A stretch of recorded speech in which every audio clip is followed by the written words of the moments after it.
നമ്മളും ഉയർത്തിരിക്കും. കാരണം ക്രിസ്തുവിനോടുള്ള കൂട്ടവകാശം, യേശു ക്രിസ്തുവിലുള്ള സകല അവകാശവും നമുക്ക് കൂടെ അർഹതപ്പെട്ടതാണ്. പക്ഷേ ഒരു ഭാഗം പറയുന്നുണ്ട്, അവനോടുകൂടെ കഷ്ടമനുഭവിച്ചാലത്രേ.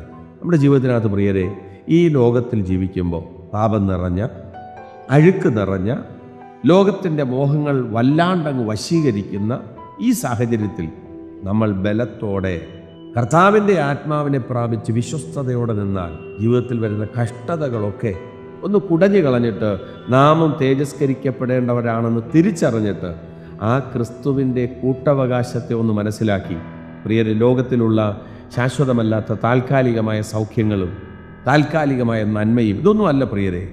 നമുക്ക് നിത്യമായ, അബ്രഹാം ഒരു ഭാഗത്ത് പറയുന്നുണ്ട്, അവൻ എനിക്ക് നിത്യദൈവമാണ്, ഇന്നലെയും ഇന്നും എന്നേക്കും അനന്യനാണ്. ആ കർത്താവിൻ്റെ അവകാശത്തിനകത്ത് വിശ്വസ്തതയോടെ